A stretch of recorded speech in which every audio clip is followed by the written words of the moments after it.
Subscribe to Arijit official YouTube channel. Share করুন, like করুন আর comment করুন।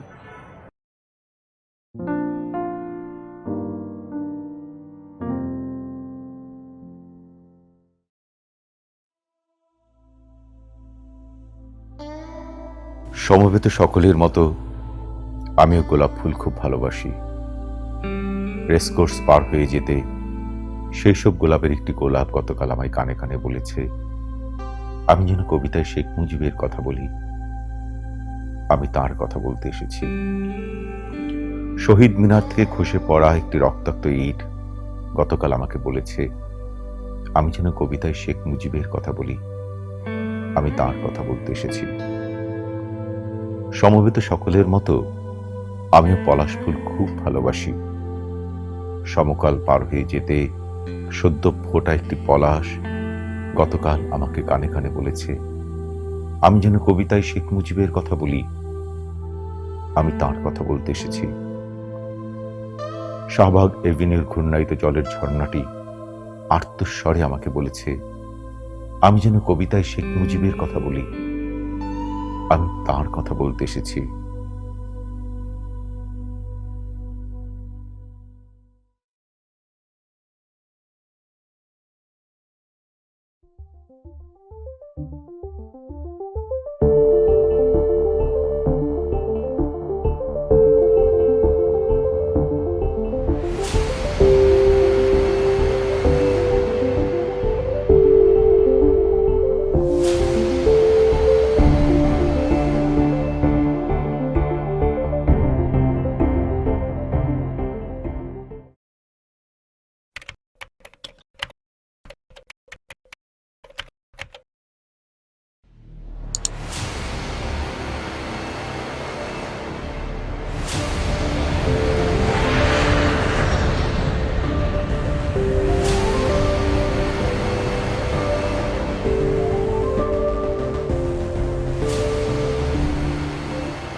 আমি শিমুল মুস্তাফা।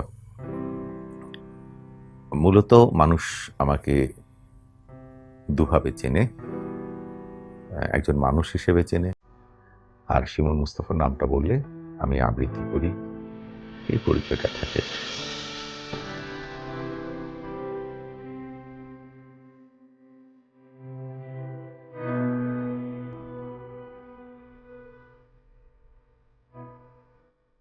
আসলে কবিতা পড়াটা আমার কাছে যেভাবে হয়েছে বা আবৃত্তি করার বিষয়টা যেভাবে এসেছে, আহ, সেটা অনেকটা কাকতালীয় হবে।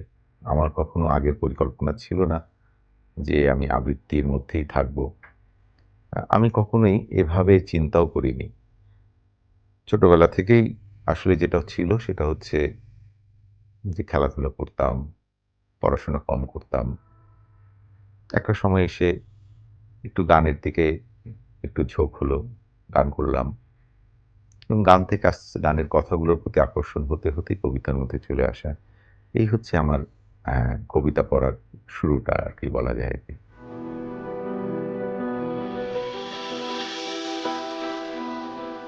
প্রায় ৩০ বছর পর আজ হঠাৎ রেখার চিঠি পেয়ে আমি তো অবাক। পাছে চিনতে ভুল করি, তাই নিজের পরিচয় দিয়ে রেখা শুরু করেছে তার চিঠি। আমি রেখা, জানি আজ আমাকে চিনতে তোমার কষ্ট হবারই কথা। সে তো আজকের কথা নয়। আমি ছিলেন তোমার ছেলেবেলার খেলার সাথী গো। এ কথা স্মরণ করিয়ে দিতে গিয়ে আজ পুনর্বার অনুভব করলুম লজ্জা নামক মেলি বোধটা একেবারে উবে যায়নি তোমার এই পোড়ামুখী মন্ত্রীর রক্ত থেকে। পাছে পরখা হয় বুকে প্রেম নিবেদনের তৃষ্ণা জেগে উঠে, তাই শুরুতেই বলি তুমি কবি হয়েছে বলেই আমাদের রক্তের সম্পর্ক যায়নি ছোট হয়ে। আমি বকুল মাসির বেজে এবার মনে পড়ল তুমি কবি হয়েছ, জানলাম, পড়লাম তোমার কবিতা কিছু। পড়তে গিয়ে বুকের ভিতর হা হা করে উঠল হাজার তারের বিনা। আহা, ভালোবাসা তো দূরের কথা, একটু ঘৃণাও বুঝি থাকতে নেই আমাদের জন্যে।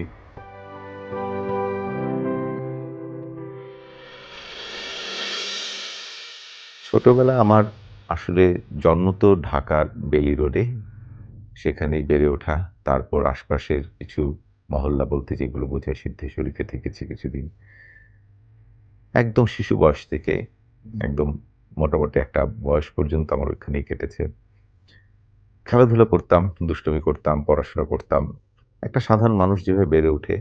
আর আমাদের সবচেয়ে ভালো জিনিসটা ছিল যে আমাদের ওই এলাকাটা খুব সমৃদ্ধ একটি এলাকা ছিল। খেলাধুলায়, সাহিত্যে, শিল্পে অ্যাম বাংলাদেশের যত ভালো, ভালো মানুষ তাদের একটা বিচরণ ক্ষেত্র ছিল এই অঞ্চলটি। এবং যেহেতু পাশেই নাটকের পাড়া ছিল, বেলি রোডের পাশে মহিলা সমিতি এবং বাংলাদেশের সকল শিল্পচর্চার একটি বিষয় ছিল ওই জায়গাটাতে। ওইভাবে বেড়ে ওঠার তার সাথে আমার বাবা-মা দুজনই যেহেতু একটু শিল্পমনা, একটা পারিবারিক গণ্ডির মধ্যে থেকেই আমার বেড়ে ওঠা। কিন্তু কখনো শিল্পী হয়ে উঠবো বা শিল্প মাধ্যমের সাথে সম্পৃক্ত হব, এরকম কখনো স্বপ্ন ছোটবেলা ছিল না।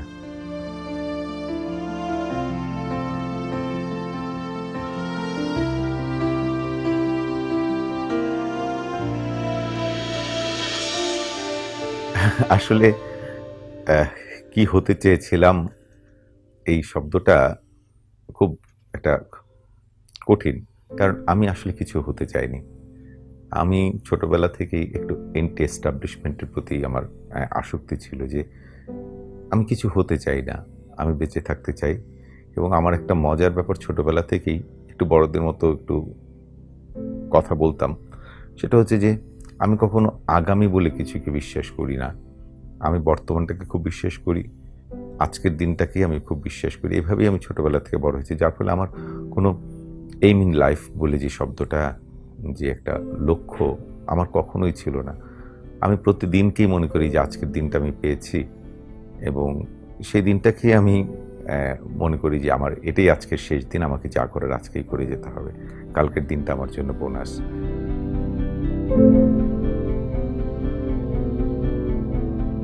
এরকম মনে করি আমি আগাই এবং জানি না আর কি হলাম সেটা তো আপনারা ভালোই জানেন যে আসলে কিছুই হতে পারিনি।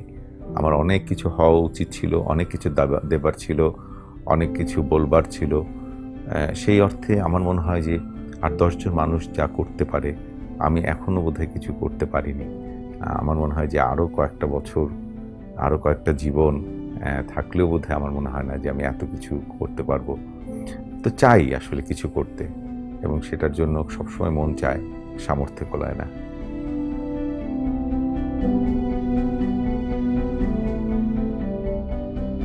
আমার জীবনের কিছু করবার প্রেরণা বলতে সত্যিকার অর্থে সেভাবে আমি কাউকে পাইনি। আমি আ প্রেরণার দাতা বলতে যে জিনিসটা বোঝানো হয়, যতটুকু পেয়েছি পরিবার থেকেই পেয়েছি, আবার বন্ধুদের কাছ থেকেও কিছু পেয়েছি। কিন্তু একদম অনুপ্রাণিত করবার জন্য, প্রাণিত করবার মতো প্রেরণা আমি এখনো বলি যে সেই অর্থে আমার যারা এখন শ্রোতা, যারা আমার কবিতা শোনেন তারা আমার অনুপ্রাণিত করেন। কিন্তু আম অনেক কষ্ট করেই আসলে এই কাজটা করতে হয়েছে। আমার পরিবার একটু আগেও আমি বলেছি যে পরিবার তো সবসময় একটু শিল্পমনা হলেও সন্তানদের শিল্পচর্চার ক্ষেত্রে আমাদের সময় খুব একটা প্রতিবন্ধকতাই থাকতো। যে এটা করতে পারি কিন্তু পড়াশোনাটা আগে। জীবনে অ্যা পড়াশোনার জায়গাটাতেই আমাকে সবসময় এবং ছাত্র যেহেতু ভালো ছিলাম না, পড়াশোনা করতামই না। সেজন্য বাবা-মার আরও বেশি কষ্ট ছিল যে এই ছেলের ভবিষ্যৎ কী হবে? এর মধ্যে যদি এইসব গান, বাজনা, কবিতা এগুলার সাথে সম্পৃক্ত হওয়ার কারণে ৮-১০ টা মধ্যবিত্ত পরিবার যেরকম স্বপ্ন দেখে যে না, ছেলে এগুলো করলে তো আর ওর জীবন খুব একটা কিছু হবে না। আজকের প্রেক্ষাপটে আমাদের সমাজ ব্যবস্থায় এগুলার গ্রহণযোগ্যতা আছে। কিন্তু আমরা যখন বেড়ে উঠেছি তখন সমাজও এই বিষয়গুলোকে খুব ভালো চোখে দেখতো না। কবিতা পড়া, মানুষ সবার কবিতা পড়ে নাকি, কবি এই শব্দগুলো আগে খুব হেয় করে দেখা হতো। তো সেই সময়টা পার করতে আমাকে অবশ্যই অনেক কষ্ট করতে হয়েছে। তারপরও বলি আমার বোন ছিল, বড় বোন, যাকে আমি মায়ের মতো দেখি। সে বোন আমার অনেক প্রেরণাদাত্রী ছিলেন। আমার বড় ভাই আ মুখে কিছু বলেন না কিন্তু গোপনে, গোপনে তার প্রেরণায় আজকে এই জায়গাতে আসার একটা বড় বিষয় আছে। আ আমি আমার প্রেরণার ক্ষেত্রে আজকে শিমুল মুস্তাফা হয়ে যাওয়ার ক্ষেত্রে আমি আমার ভাই, আমার বোন এবং আমার পরিবারে আমার সহধর্মিণী এদের কথাই আমি বলি। আর আমার একটি সংগঠন আছে, সেই সংগঠনের ছেলেমেয়েরা আমাকে অনেক বেশি প্রেরণা দেয়।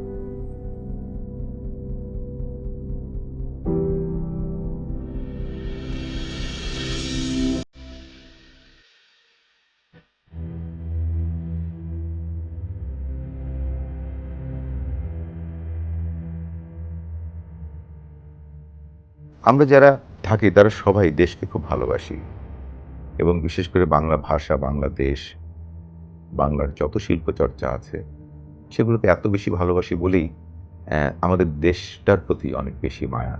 আমি জন্মেছি বাংলায়, আমি বাংলায় কথা বলি। আমি বাংলার আলপথ দিয়ে হাজার বছর চলি।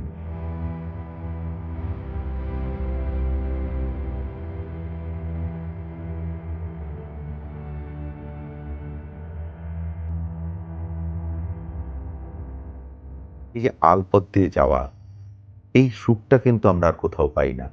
এবং একটা সত্যিকার অর্থে একটি দেশ, যে দেশে আমি জন্মেছি, অনেক কিছু নেই। একেবারেই কাঁচা একটি দেশ। কিন্তু সেই দেশের আবার এমন কিছু আছে যেটা আবার কোনো দেশে নেই। সেটি হচ্ছে একটি ভাষা। এক ভাষাতে কথা বলি, এক ভাষাতে কাঁদি, এক ভাষাতে আমরা আনন্দ করি এবং আমাদের উৎসবগুলো একেবারেই প্রকৃতির সাথে সম্পৃক্ত। সে কারণে এই দেশটির কিছু, কিছু জায়গা যখন মনে হয়, তখন ওই সুনীলের কথার মতো বলতে হয় যে, "বেঁচে থাকা নেহাত মন্দ না।" এবং এত দৈন্যতা, এত কষ্ট, এত ট্রাফিক, এত কিছুর পরও এই বাংলাদেশের প্রতি একটা টান, অবশ্যই যেহেতু জন্মভূমি, সে কারণে একটু টান তো থাকেই। এবং আমার কাছে মনে হয়েছে যে, আ আমি যদি পরের জন্মেও কোনোদিন আমার জন্ম হয়, আমি জানি বাংলা ভাষা নিয়ে যাতে আমি জন্ম নিতে পারি এবং বাংলা সংস্কৃতি নিয়ে যেন জন্ম নিতে পারি, এটা আমি সবসময় দেখি। এবং বাংলাদেশকে আমি সত্যিকার অর্থেই প্রাণ থেকেই ভালোবাসি।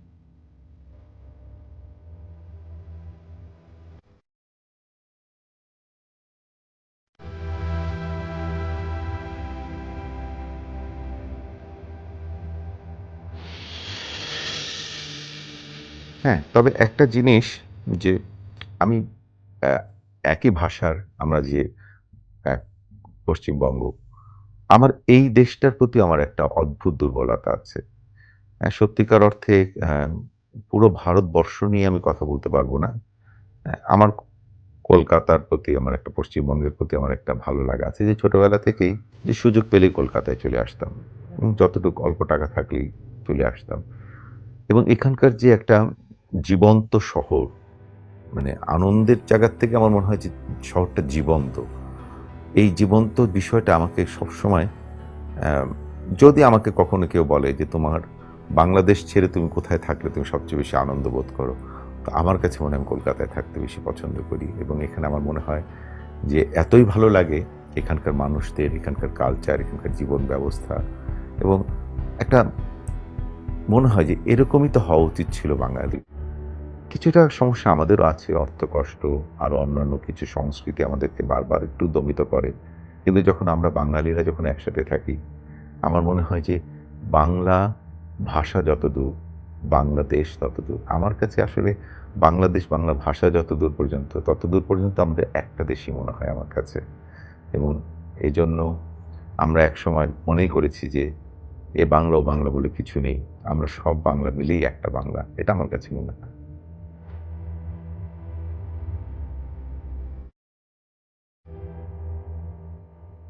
আসলে ভারত এবং বাংলাদেশের মধ্যে সমিল তো একটা জায়গাতেই। সেটি হচ্ছে অ্যা সংস্কৃতি। আমরা একেবারে অনেক দূর পর্যন্ত গেলেও সারা বিশ্বের যেকোনো জায়গাতেই আমরা যদি যাই না কেন, আমাদের এই উপমহাদেশের যে মানুষগুলো, তাদের আচার, আচরণ, চাল-চলন, শিল্পচর্চা যাই বলি না কেন, সবথেকে আলাদা।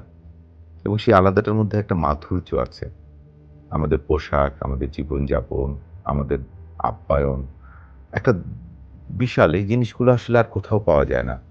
বাংলাদেশে আতিথেয়তা, এই ভারতের আতিথেয়তা এবং বিশেষ করে আমি বাঙালিদের জায়গাটাকেই বলি আরকি। আমি এর বেশি কিছু আমার জানাটা নেই দেখে বলছি যে, আর কিছু না হোক, এই ভালোবাসাটা অনেক বেশি আমরা মূল্যায়ন করি যে, এটা আমার মনে হয় পৃথিবীতে আর কোথাও আছে কিনা আমার জানা নেই। হয়তো ওরা অনেক অন্য দিক দিয়ে অনেক ভালো।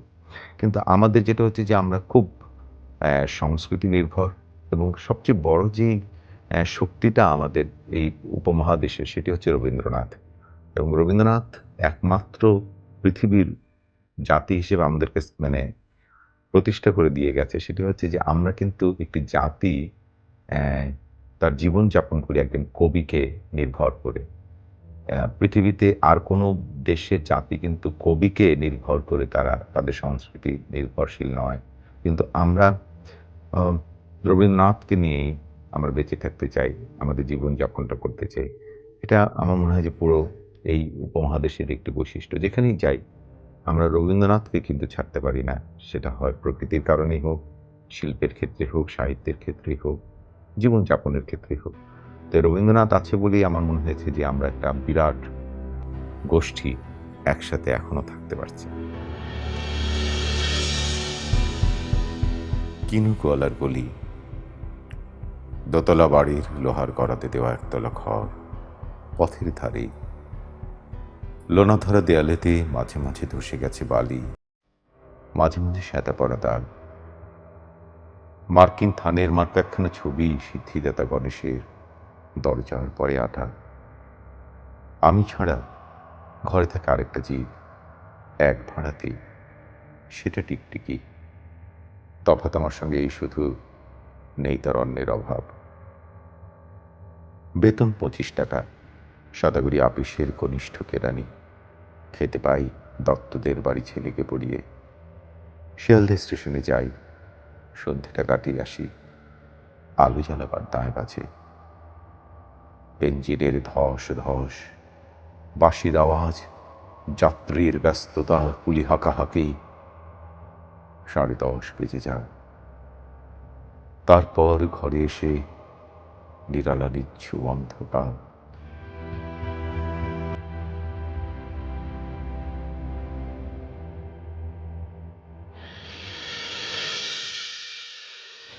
জীবনের প্রথম কবিতা পড়তে যাওয়াটা আমার জীবনে একটা দুঃখজনক ব্যাপার আছে যে আমি যখন কবিতা পড়তে যেতাম তো কোনো জায়গায় আমাকে কবিতা পড়তে নেওয়া হতো না। আমার স্কুল জীবনে বলি, কলেজ জীবনে বলি, এমনকি বিশ্ববিদ্যালয়তেও দুর্ভাগ্যক্রমে আমার প্রথম কবিতা পড়ার যে সৌভাগ্যের ব্যাপারটা থাকে বা প্রতিযোগিতা, আমি কখনো কোনো প্রতিযোগিতায় অংশগ্রহণই করতে পারিনি এবং আমার কোনো পুরস্কার নেই প্রতিযোগিতায়। আমার মনে আছে যে 1981 সালে যখন আমাদের প্রধানমন্ত্রী তখন শেখ হাসিনা যখন বাংলাদেশে আসলেন, আমরা সূর্যমুখী বলে একটি সংগঠন তাকে একটি সম্বর্ধনা দিয়েছিল। যে সময় বঙ্গবন্ধু শব্দটি উচ্চারণ করাও একটি দুরূহ ব্যাপার ছিল। বাংলাদেশে একটা খুব দুঃসময় যাচ্ছিল রাজনীতি, যে আমাদের মুক্তিযুদ্ধের চেতনার বিরোধী একটি শক্তি তখন গ্রাস করে নিয়েছিল। সেই সময় কোনো স্বাধীনতা সপক্ষে কথা বলা যাচ্ছিল না। সেই সময় যখন শেখ হাসিনা বাংলাদেশে এলেন তখন শিল্পকলায় তাকে একটি সম্বর্ধনা দেওয়া হয়েছিল, খুব দুঃসাহসী একটি সম্বর্ধনা। তো তখন আমি ছোট, বেশ ছোটই আর কি। তো আমাকে এই আমরা সূর্যমুখী থেকে সেলিম ভাই নিয়ে যে বঙ্গবন্ধুর একটি কবিতা, আমি আজ কারো রক্ত চাইতে আসিনি, আমি আমার ভালোবাসার কথা বলতে এসেছিলাম বলে একটি কবিতা, যে সমবেত সকলের মতো আমিও আজ গোলাপ ফুল খুব ভালোবাসি, সমকাল পার হয়ে যেতে একটি সদ্য ফোটা গোলাপ গতকাল আমাকে কানে কানে বলেছে, আমি যেন কবিতায় শেখ মুজিবের কথা বলি, আমি তার কথা বলতে এসেছি। এই কবিতাটি নির্মলেন্দু গুণের কবিতা। এই কবিতাটা আমার মনে হয় যে আমি অফিসিয়ালি আমার মঞ্চে একটি ভালো জায়গায় প্রথম কবিতা পড়া হচ্ছে সেটি। এবং এরপরে আরেকটি কবিতারও একটা বড় আয়োজন ছিল, যে আশিস বলে বাংলাদেশ আবৃত্তি শিল্পী সংসদ বলে একটি সংসদ ছিল, সেখানে আমাকে প্রথম, এটা আমি বললাম তো 81, আর এটা হচ্ছে যে 83-84 সালের কথা বলছি, যে আমাকে প্রথম মঞ্চে একটি বড় প্ল্যাটফর্ম দিয়ে আমাকে একটি সলভ প্রোগ্রামের আয়োজন করেছিল, যে 1 ঘন্টা তুমি কবিতা পড়বে। তো এগুলো হচ্ছে আমার প্রথম দিককার কবিতা পড়ার একটি বিষয়। কারণ আমি আসলে মূলত খুব ভার্সেটাইল জীবনযাপন করেছি, খেলাধুলা করেছি, গান করেছি, দুষ্টামি করেছি, পলিটিক্স করেছি। তো এই জিনিসগুলো আমার অনেক কিছু ছিল, কিন্তু কবিতা এস্টাবলিশমেন্টের শখের বসে তখনও সিরিয়াস ছিলাম না যে আমি কবিতা পড়ব। তো ওগুলো আমার প্রথম দিককার কবিতার প্ল্যাটফর্ম।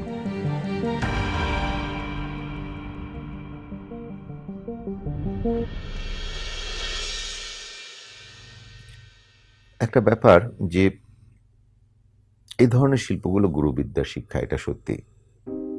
আমি ছোটবেলায় একেবারে গুরু বলতে কবিতা আবৃত্তির যেটুকু আমার আশা, আবৃত্তির ক্ষেত্রে আমার আসলে সেই অর্থে কোনো গুরু নেই। আমি ওই সেই সময় সব্যসাচী, শম্ভু মিত্র, প্রদীপ ঘোষ, রিচার্ড বার্টন, এদের এলপিগুলো শুনতাম এবং সেখান থেকে আমার শেখার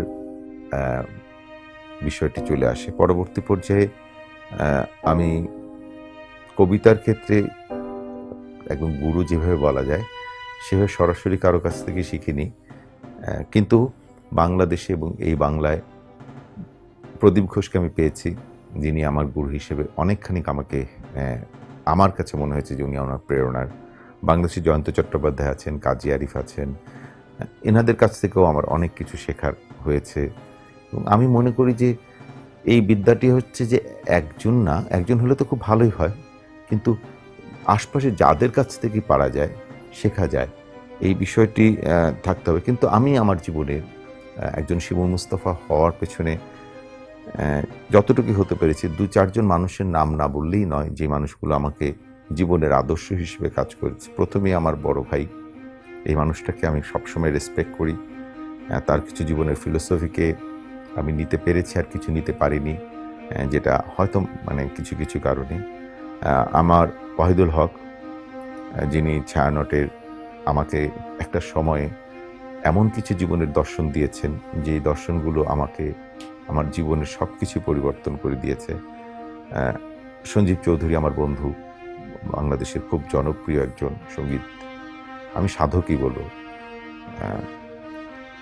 আমার পরিবার, দীর্ঘদিন ধরে আমার পরিবার আমাকে যেই বিষয়টি দিচ্ছে সেটি হচ্ছে যে আমার স্ত্রী, সে সবচেয়ে বড় সমালোচক আমার, এবং সে নিষ্ঠুরের মতো ভালো হলে বলে, নিষ্ঠুরের মতো খারাপ হলে সে আমার সমালোচনা করে।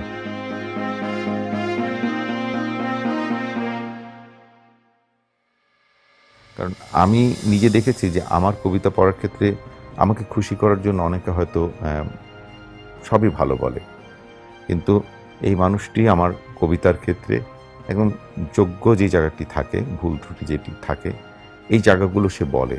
এটা আমার জন্য অনেক বেশি সুবিধাজনক একটি ব্যাপার।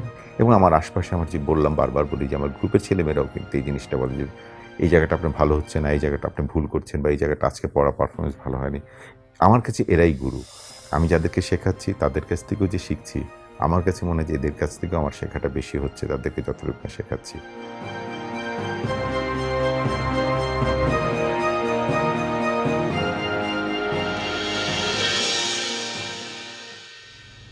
আগে আমার যে পরিবারে আমি বড় হয়েছি, আমার বাবা মা, বাবা চারুকলা থেকে পাশ করা, মাও চারুকলার শিল্পী। বাবা হচ্ছেন খান মোহাম্মদ গোলাম মুস্তাফা, মা হচ্ছেন আফরোজ মুস্তাফা। বাবা 1995 সালে মারা গেছেন, মা আছেন এখনো। আমরা 2 ভাই 1 বোন। বোন 89 সালে মারা গেছেন ভাইরাল ইনকিফিলিটাইজে। আমি আর আমার ভাই, আমার বড় ভাই হচ্ছেন বাংলাদেশের একজন স্বনামধন্য স্থপতি, এবং এখন তার কিছু গান গাওয়ার যে আগ্রহটা, তাতে সে খুব ভালো গান করে, ভালো সেতার বাজায়, ভালো ছবি আঁকে, একজন গুণী মানুষ যেরকম থাকে। আমার বোন ভালো নজরুল গীতি গাইতো এবং লালন গীতি গাইতেন। আর আমার পরিবার বলতে আমার স্ত্রী শারমিন মুস্তাফা, আমার 2 জন ছেলে, বড় ছেলের নাম হচ্ছে ধ্রুপদ এবং ছোট ছেলের নাম হচ্ছে বৈভব।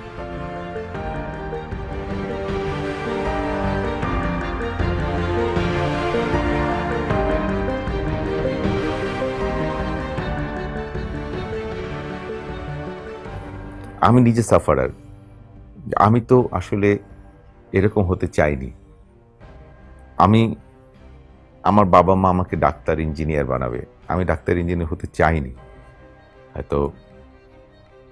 এবং আমি যে পড়াশোনাটা এখনও করে এসেছি, ঢাকা ইউনিভার্সিটি থেকে মাস্টার্স করেছি জিওগ্রাফি এবং এনভায়রনমেন্টের উপর, আমার জীবনে এগুলো কোনো কাজে লাগেনি আসলে। সত্যিকার অর্থে আমি কোনো ক্ষেত্রেই আমার সার্টিফিকেটের কোনো ভূমিকা নেই। আমি একটা জিনিস বিশ্বাস করি, সেটি হচ্ছে যে আমি যা হতে চাই আমার সেটাই হতে দেওয়া উচিত, এবং আমি হতে পারিনি, আমাকে অনেক সাফার করতে হয়েছে। আমি জানি না, হয়তো ভালো কিছু হয়েছে, কিন্তু আমি আমার সন্তানদের ক্ষেত্রে কখনোই কোনো কিছুতে মানা করি না, যে ওরা যা হতে চায় তাদেরকে আমি তাই হতে দেবো। আমার ছেলে খুব মাস্টার শেফ দেখে, তো আমি মাঝে মধ্যে বলি, কি তুই শেফ হবি নাকি? হাসে। কখনো কখনো দেখা যায় যে সে খুব ভালো লিখছে, তো ওর একটা আগ্রহ আছে আমার বড় ছেলের, যে সে লিটারেচারের উপরে, সাহিত্যের উপরে পড়বে। তা আমাদের অনেকেই বলে যে এই জমানায় এসে এই ডাক্তার, ইঞ্জিনিয়ার, সায়েন্স, কমার্স এত কিছু থাকতে, এত সাবজেক্ট থাকতে সাহিত্যের পড়বে, এটা মেনে নিতে চায় না অনেকে। আমি নিতে পারি। আমার কাছে মনে হয়েছে যে আমার ছেলে যা হতে চায়, আমার প্রথম কথা হচ্ছে যে ভালোভাবে থাকতে পারাটাই হচ্ছে বড় কথা। আমি আমার মতো করে থাকতে পারি কিনা এটাই বড় কথা। আমি একটা বাজে কথাও বলি সবসময়, যে আমি আমার ছেলে মেয়েকে খালি ভালো মানুষ হয়ে থাকার কথাটাই শেখাই।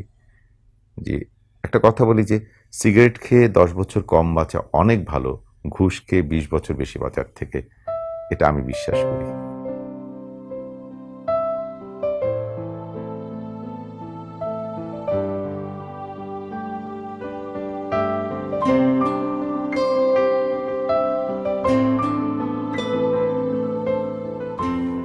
শিল্প ভাবনাকে তো সবাই পছন্দ করে, কিন্তু শিল্পী হয়ে ওঠার সময়টা আসলে অনেক কঠিন।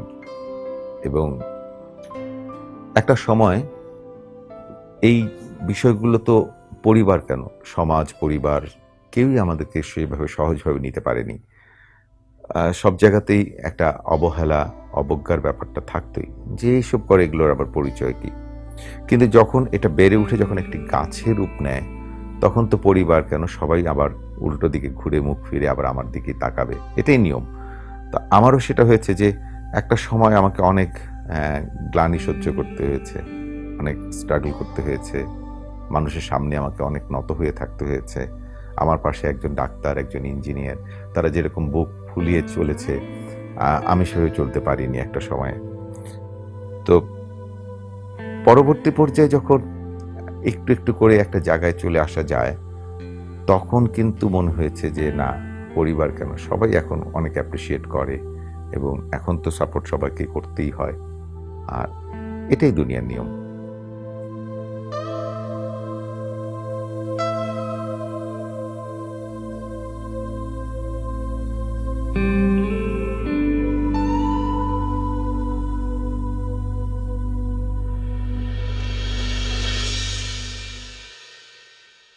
আমার একটি প্রিয় কবিতা, হুমায়ুন আজাদের আমাদের মা।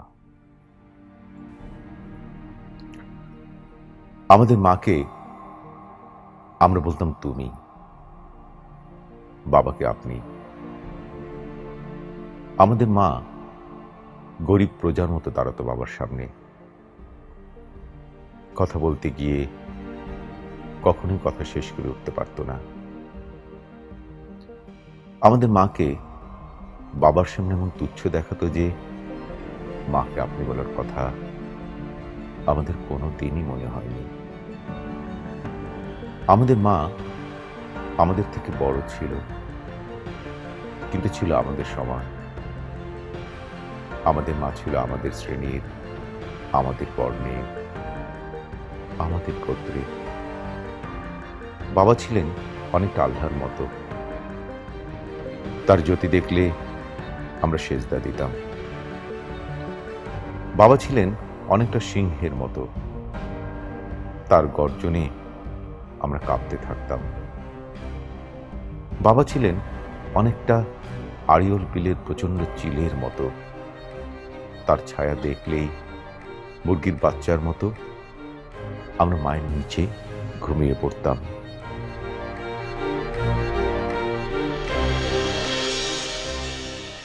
আমি আসলে ভবিষ্যৎ বলে কিছু বিশ্বাস করি না, আমি খুব বর্তমানে বিশ্বাস করি। আর সবাই যদি স্বপ্ন দেখে, তাহলে স্বপ্নটা দেখাবে কে? এবং আমি কখনো স্বপ্ন দেখি না। আমার জীবনে আমার আশপাশে যারা আছেন, মানে হাজার খানেক ছেলে মেয়ে হবে, অনেক হাজার হাজার ছেলে মেয়ে আছে, সবাই জানে যে আমি কখনো কোনো স্বপ্ন দেখি না, কিন্তু আমি স্বপ্ন দেখাই, এবং এই স্বপ্ন দেখাতে আমার খুব ভালো লাগে। আর ভবিষ্যতে আমার কোনো পরিকল্পনা নেই, একটি মাত্র পরিকল্পনা আছে, যে একটি সম্মানজনক মৃত্যু, আমি যেন খুব সম্মান নিয়ে মরতে পারি।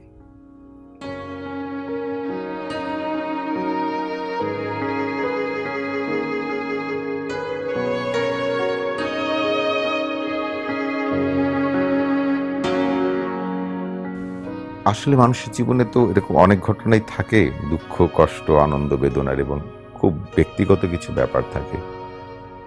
আহ, আমারও এরকম অনেক ব্যক্তিগত জীবন আছে, যে জীবনগুলো সম্পর্কে অনেকেই জানে। আমি কোনো কিছু লুকিয়ে জীবনযাপন করি না। এবং আমার যারা সোশ্যাল মিডিয়াতে যারা আমাকে চেনে, তারা দেখেছে যে আমি খুব সাবলীলভাবে কোনো ভণ্ডামি করে কোনো কিছু লিখি না।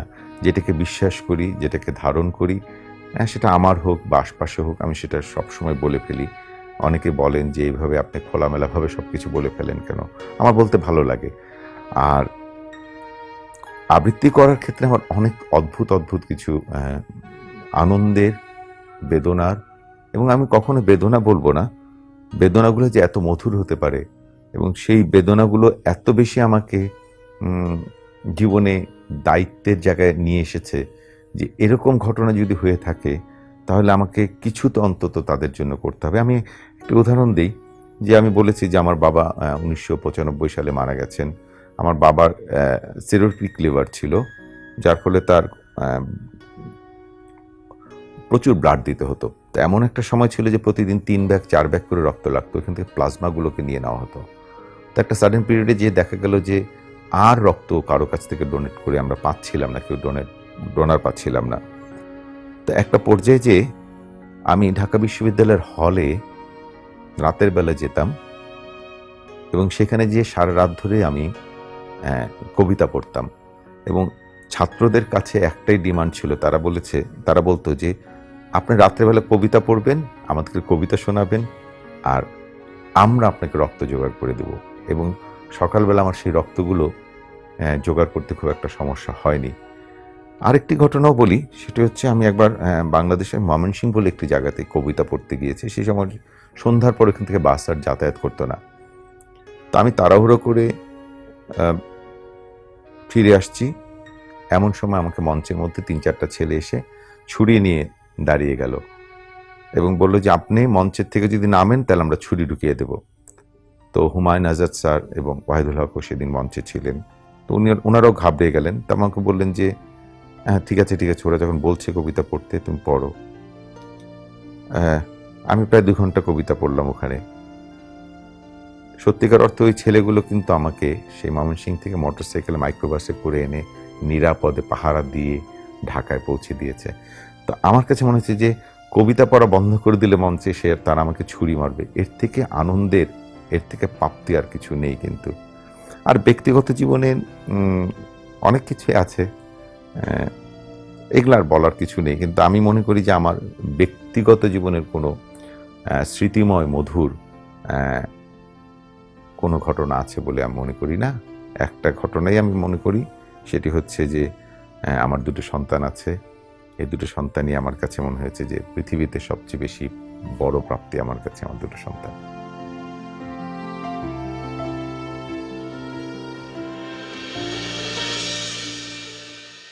জীবনে আসলে মিডিয়ার ক্রাশ তো অনেকই ছিল। আমাদের বাংলাদেশে কবরী ছিল, আমার বাবা মাও জানতেন। ছোটবেলায় আমাকে যখন জিজ্ঞেস করতে কাকে বিয়ে করবা, আমি যখন একেবারে শিশু তখন কবরী বলতাম। তো সুচিত্রা সেন ছিল। মিডিয়াতে অনেকের প্রতি আমি প্রায়শই এরকম একটা ভালো লাগা তৈরি হয়েছে, কিন্তু সেটা কিছু না। কিন্তু ব্যক্তিগত জীবনে ভালো লাগার যে জায়গাটা, আমি খুব বেশি একজনের প্রতি ভালো লাগাটা কখনো তৈরি হয়নি। কেউ বিশ্বাস করবে না যে আমার আসলে প্রেম কিংবা ভালোবাসা বিষয়ক সংক্রান্ত আমার যৌবনকালে কোনো কিছুই আমি সেভাবে পাইনি। আমি কবিতার প্রতি ছিলাম। আমার বিয়েটিও হয়েছে সেটেল একটি বিয়ে, আমাদের কোনো প্রেম দিয়ে বিয়ে নয়।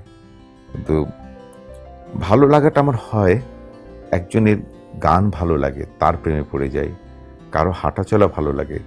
এরকম অনেক মানুষ আছে যে যাদেরকে আমরা একটা সময় মানে একদম কিশোর বয়সে অনেক ক্র্যাশ খেয়েছি, যেটাকে বলে আর কি।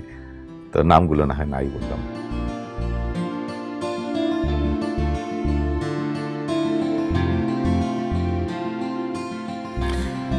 এই কথাটি অন্তত সবাই জানে যে আমি সেই মানুষ যে আমাকে কখনো অর্থ দিয়ে কোনোভাবেই কেনা যায়নি, এবং আমি অর্থ লোভে বা অর্থের লালসায়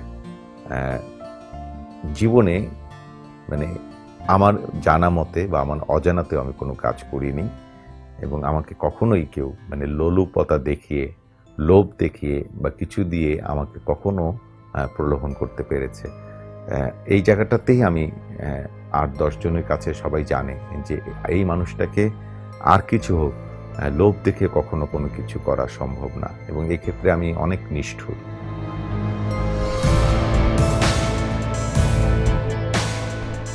মানুষ আয়নার সামনে নিজেকে দেখে, আমি চোখ বন্ধ করে আমাকে দেখি। আমি চোখ বন্ধ করলে আমাকে দেখতে পাই, এবং চোখটা বন্ধ করেই আমি নিজেকে নিয়ে ভাবি যে আমার কোন জায়গাগুলো ভুল হচ্ছে, কোন জায়গাটা আমি কি করলাম আর কোন জায়গাটা আমার করতে হবে। তো চোখ বন্ধ করে আমি নিজেকে শেখাতে চেষ্টা করি যে তোমার এটা করা উচিত, এটা করা উচিত না।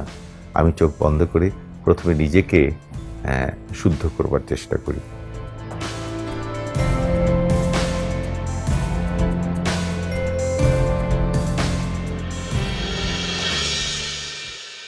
টুকটাক তো রান্নার প্রতি আমার একটা ভালোবাসা আছেই, এবং খুব ভালো একটা আগ্রহ তো আছে যে রান্না করার ক্ষেত্রে, এবং আমার যারা কাছের মানুষ তাদেরকে ডেকে ডেকে আমি রান্না করে খাওয়াই, এবং অনেক সময় খারাপ খাবারের জন্য ডেকে খাওয়াই সেরকম না, মানে এখন উল্টাটাই হয়েছে যে সবাই মাঝে মধ্যে বলে যে আপনি রাঁধবেন কবেন, সেদিন আমরা খেতে আসবো।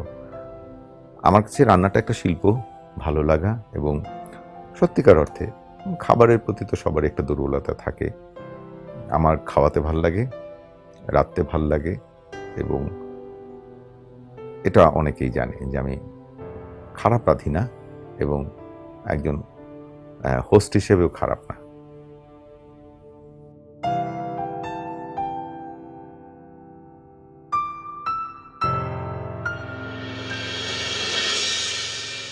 আমার জীবনে কবিতার থেকে আমার গানের প্রতি আসক্তি বেশি। আমি তো বলেছি যে আমি ছায়ানট থেকে গান শিখেছি, আমি রবীন্দ্রনাথের ভক্ত।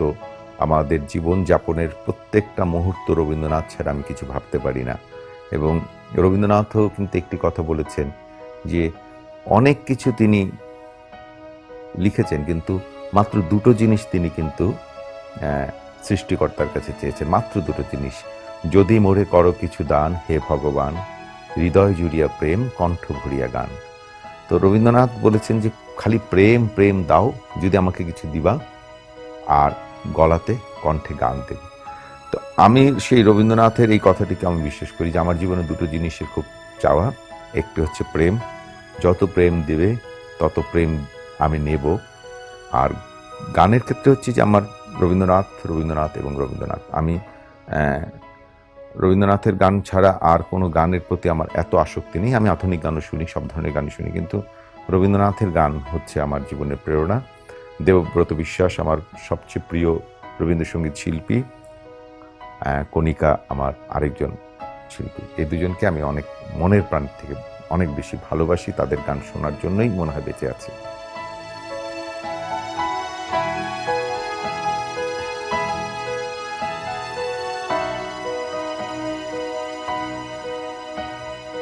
আসলে হয় কি যে জীবনের জন্যই তো শিল্প, শিল্পের জন্য যত জীবন নয়। আসলে আমরা ভালোভাবে সুন্দরভাবে একটা জীবন যাপন করতে চাই, সেজন্য শিল্প চর্চা করি। আমি মনে করি শিল্প চর্চা মানুষের মন, মনন, চিন্তা চেতনাকে অনেক বেশি শানিত করে, সমৃদ্ধ করে এবং পরিশীলিত করে। তো কারণটা হচ্ছে বেঁচে থাকার জন্যই, যাতে আমি শান্তিতে প্রশান্তিতে বেঁচে থাকতে পারি। এই নিঃসঙ্ক চিত্তের চেয়ে জীবনে তার কিছু বড় সম্পদ নেই আসলে। তো আমার কাছে আসলে জীবনটা আগে, পরিবারটি আগে, তারপর শিল্প। আমি সবসময় মনে করি যে আমার যে আতুর ঘর থেকে আমি বেরিয়ে আসছি, সেই জায়গাটার মধ্যে যদি আমার শান্তি না থাকে, সেই জায়গাটার প্রতি যদি আমার দায়িত্ববোধ, আস্থা, নির্ভরশীলতা, ভালো লাগা, এটা আগে থাকতে হবে। তারপর আপনা আপনি আমার কাছে মনে হয় যে শিল্প চর্চার দিকটায় আমার মনে হয় যে আমি সবসময় দ্বিতীয় স্তরেই রাখি শিল্প চর্চাকে। আমার জীবনে কেউ যদি বলে যে শিল্পই তোমার জীবনে সব কিছু কিনা, আমি বলবো না, একেবারে মিথ্যা কথা। আগে আমার জীবন, আমার পরিবার, আমার বন্ধু, আমার বান্ধব, আগে মানুষ, তারপর আমার শিল্প। আমি এটা সবসময় বিশ্বাস করি।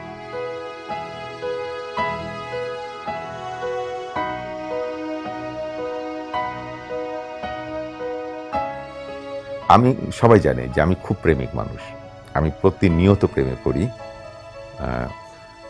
এই প্রেম আমার কাছে মনে হয় যে পৃথিবীতে একটা জায়গার জন্যই আমরা আসলে থাকি, একটা বিষয়ের জন্যই থাকি, সেটা হচ্ছে ভালোবাসা। যে কোনো কিছুর মধ্যে যদি আমার ভালোবাসা থাকে, তো সেই বিষয়টির প্রতি আমার আগ্রহ থাকবে এবং বেঁচে থাকতে ইচ্ছে করবে। এবং আমি আমার মতো এত সাইমultaneously প্রেমে বোধহয় খুব কম মানুষ পড়ে। সেটা সত্যিকার অর্থে যে মানবী হতে হবে এমন কোনো কথা নেই। আমি যখনই কিছু মানুষের ভালো কিছু দেখি তার প্রেমে পড়ে যাই। আমি যখন কোনো একটি এলাকার কোনো একটু ভালো একটা ল্যান্ডস্কেপ দেখি বা একটা দৃশ্য দেখি, আমি তার প্রেমে পড়ে যাই।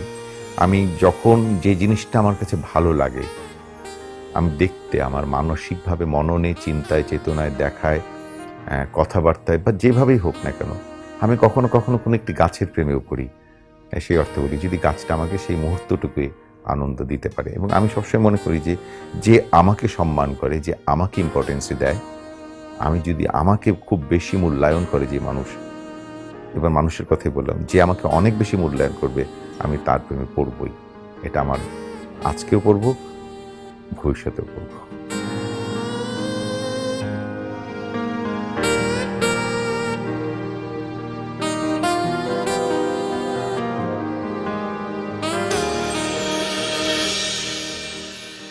অনেক পেশাদারী মানুষ তার নেশাকে পেশা হিসেবে নিয়েছে, কিন্তু আমার কাছে একটি শব্দ আছে যে শিল্প কখনোই পেশা হতে পারে না।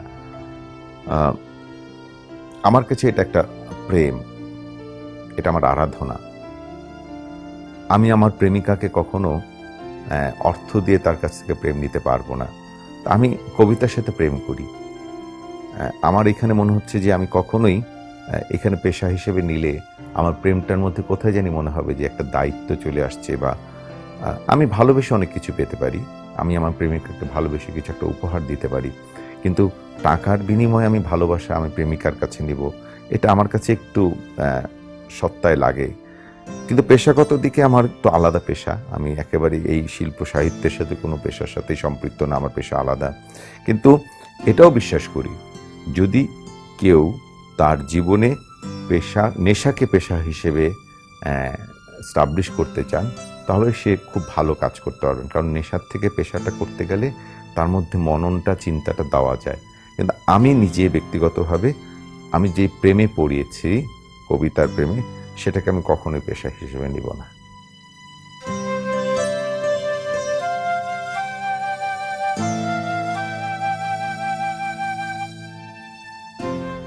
খাবারের প্রতি আমার ফ্যাসিনেশন সবসময় কম থাকে, কিন্তু আমি সব ধরনের খাবারই খাই।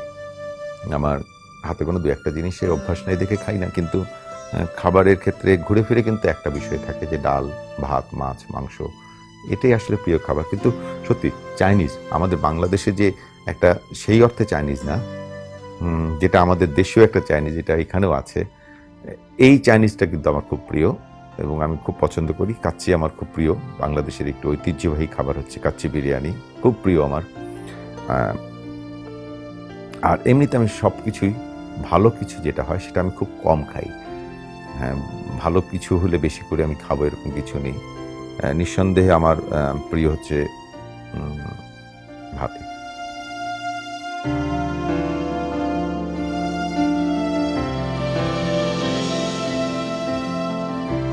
কলকাতার একটা জিনিস আমার খুব বেশি ভালো লাগে, টানে বলতে তো অবশ্যই একটা বিষয় হচ্ছে যে কলকাতার মধ্যে কোথায় জানি একটা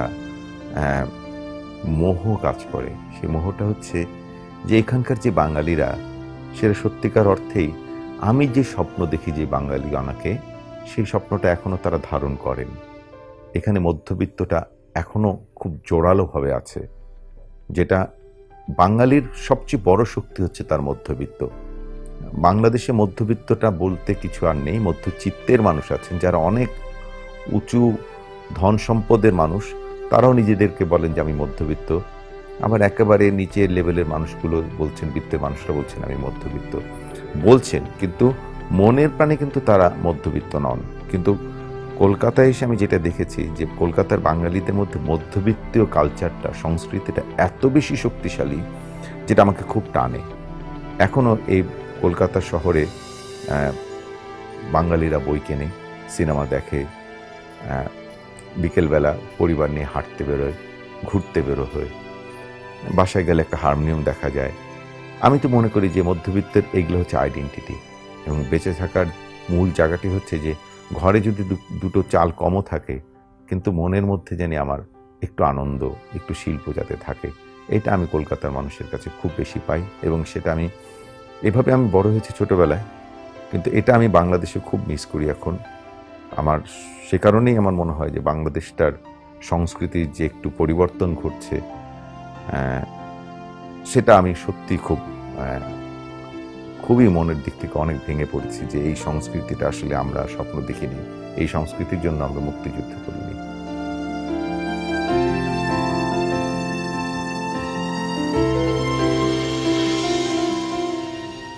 তোমাকে পাওয়ার জন্যে হে স্বাধীনতা, তোমাকে পাওয়ার জন্যে আর কতবার ভাসতে হবে রক্তগঙ্গায়, আর কতবার দেখতে হবে খান্ডব দাহন। তুমি আসবে বলে হে স্বাধীনতা, সাকিনা বিবির কপাল ভাঙল, সিঁথির সিঁদুর মুছে গেল হরিদাসীর। তুমি আসবে বলে হে স্বাধীনতা, শহরের বুকে জলপাই রঙের ট্যাঙ্ক এলো দানবের মতো চিৎকার করতে করতে। তুমি আসবে বলে হে স্বাধীনতা, ছাত্রাবাস বস্তি উজাড় হলো, রিকোয়েললেস রাইফেল আর মেশিন গান খই ফোটালো যত্রতত্র। তুমি আসবে বলে ছাই হলো গ্রামীণ পরগ্রাম। তুমি আসবে বলে বিধ্বস্ত পাড়ায় প্রভুর বাস্তুভিটার ভগ্নস্তূপে দাঁড়িয়ে একটা নার্তনাদ করলো একটা কুকুর। তুমি আসবে বলে হে স্বাধীনতা, অবুঝ শিশু হামাগুড়ি দিল পিতা মাতার লাশের ওপর। তোমাকে পাওয়ার জন্যে হে স্বাধীনতা, তোমাকে পাওয়ার জন্যে আর কতবার ভাসতে হবে রক্তগঙ্গায়, আর কতবার দেখতে হবে খান্ডব দাহন। স্বাধীনতা, তোমার জন্যে থুপথুরে এক বুড়ো উদাস দাওয়ায় বসে আছেন, তার চোখের নিচে অপরাহ্নের দুর্বল আলোর ঝিলিক, বাতাসে নড়ছে চুল। স্বাধীনতা, তোমার জন্যে মোল্লা বাড়ির এক বিধবা দাঁড়িয়ে আছে নরপরে খুঁটি ধরে দগ্ধ ঘরে। স্বাধীনতা, তোমার জন্য হাড্ডিসার এক অনাথ কিশোরী শূন্য থালা হাতে বসে আছে পথের ধারে। তোমার জন্য সগির আলী, শাহবাজপুরের সেই জোয়ান কৃষক, কেষ্ট দাস, জেলেপাড়ার সবচেয়ে সাহসী লোকটা, মতলব মিয়া, মেঘনা নদীর দক্ষ মাঝি, গাজি গাজি বলে যে নৌকা চলায় উদ্দাম ঝড়ে, রুস্তম সে ঢাকার রিক্সাওয়ালা, যার ফুসফুস এখন পোকার দখলে, আর রাইফেল কাঁধে বনে জঙ্গলে ঘুরে বেড়ানো সেই তেজি তরুণ, যার পদভরে একটি নতুন পৃথিবীর জন্ম হতে চলেছে। সবাই অধীর প্রতীক্ষা করছে তোমার জন্যে হে স্বাধীনতা।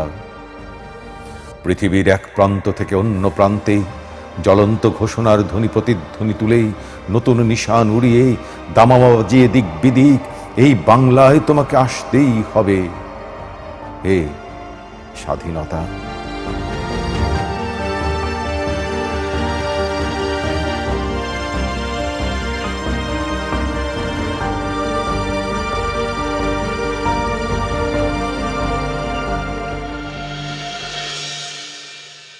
স্বপ্নের দেশ তো সবাই দেখে, একটা সুন্দর সুজলা সুফলা সুন্দর দেশ, নির্মল একটি দেশ, যেখানে মানুষ মানুষের সাথে সুন্দর করে কথা বলবে, একজন আরেকজনের খেয়াল রাখবে, সবাই প্রতিবেশী না হয়ে পড়শি হবে, ভালো মন্দে পাশে থাকবে। খুব বেশি চাহিদা মানুষের এত বেশি বেড়ে গেছে যে স্বপ্ন দেখতে গেলে অনেকেই বলে যে মানুষ স্বপ্নের থেকে বড়, অথবা যদি স্বপ্নই দেখি খুব বড় স্বপ্নই দেখব।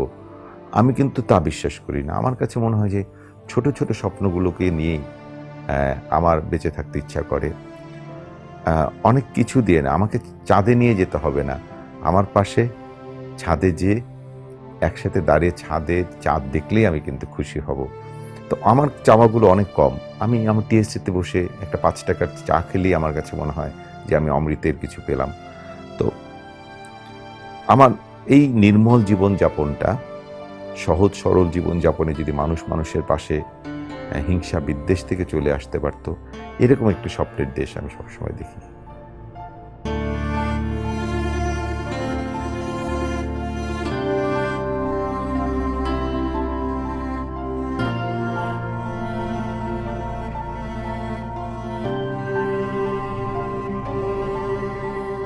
কবিতা নিয়ে আমি তো দীর্ঘদিন ধরেই কাজ করছি। আসলে আমার খুব ছোট বয়স থেকেই আমি আসলে এই বিষয়টার সাথে সম্পৃক্ত হয়ে গেছি এবং সত্যিকার অর্থেই যে এরকম একটি কঠিন বিষয়ের মধ্যে সম্পৃক্ত আমার খুব মানে শিশুকালে হয়েছে। শিশুকালে বলতে হচ্ছে যে মানে এই প্রেক্ষাপটে শিশুকাল। তো আমি ৮০ দশকের মাঝ সময়ে আমার একটি সংগঠন আমি করি, বৈকুণ্ঠ আবৃত্তি একাডেমি, ১৯৮৬ সালে ৮ই ফাল্গুন, ১লা ফাল্গুন আমাদের এটার জন্ম। প্রায় ৩২-৩৩ বছর হয়ে গেছে সংগঠনটির। ২০-২৫ হাজার ছেলে মেয়ে এখান থেকে শিক্ষা নিয়েছে আবৃত্তির বাচিক শিল্পের উপরে এবং প্রতিনিয়ত তারা নিয়ে যাচ্ছে। এই ছেলে মেয়েগুলোকে আমি তৈরি করার চেষ্টা করেছি মানুষ হিসেবে। আমি আসলে আবৃত্তিকার হিসেবে তৈরি করি না, আমি আসলে মানুষ হবার চেষ্টা করি, কারণ আমি একটা জিনিস বিশ্বাস করি যে জীবনে সফলতার থেকে একজন ভালো মানুষ হওয়া খুব জরুরি এবং সেটাই আমি সবাইকে বলি। এবং কবিতা চর্চার ছেলে মেয়ে তৈরি করতে করতে আমারও কিছু চর্চা হয়। বাংলাদেশে আমার কিছু অ্যালবাম বেরিয়েছে। 96 সাল পর্যন্ত আমার 40টা অডিও অ্যালবাম আছে।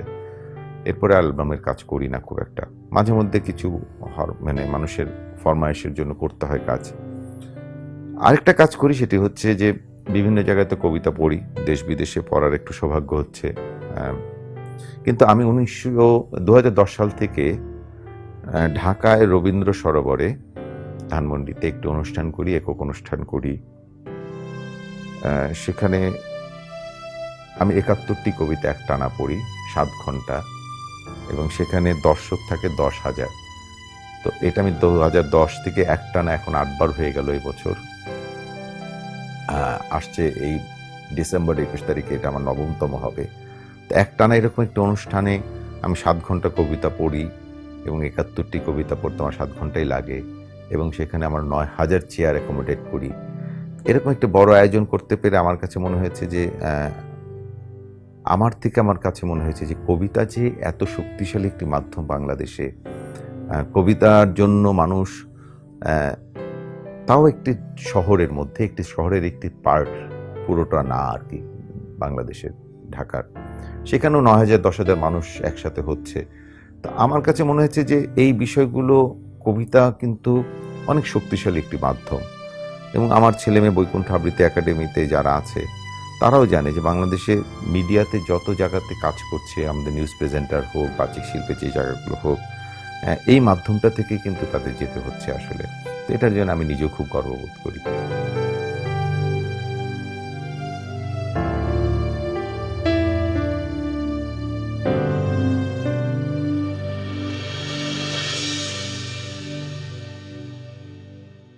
যদি আমাকে 3টে বর দেওয়া হয় তাহলে আমি কি কি চাইবো? প্রথমে আমি চাইবো আমার শৈশব ফিরে পেতে। প্রথম, আমার কিছু প্রিয় মানুষ আছে যারা বেঁচে নেই, আমার বোন, আমার বাবা, তাদেরকে চাইতাম। আর দুটো বললাম, দুটোই, একটা শৈশব ফিরে পেতে চাই, আরেকটা হচ্ছে যে আমি যে মানুষগুলোকে হারিয়েছি সেই মানুষগুলোকে আবার ফিরে পেতাম।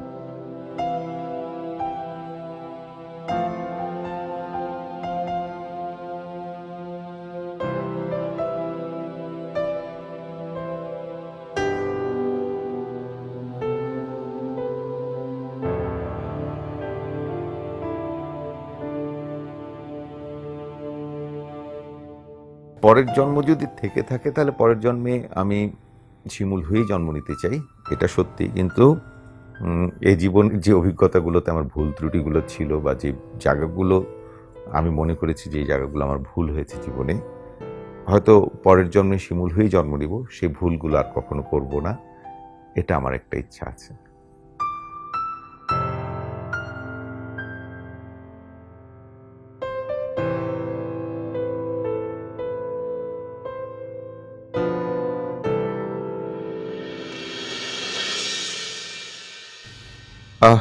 মানুষ কীভাবে আমাকে মূল্যায়ন করবে আমি মরে যাওয়ার পর আমি জানি না। তবে আমি আমার জীবনকালে এমন কোনো কাজ করিনি বা করতে চাইনি সজ্ঞানে যেটা খুব বেশি মানুষকে কষ্ট দিয়েছে।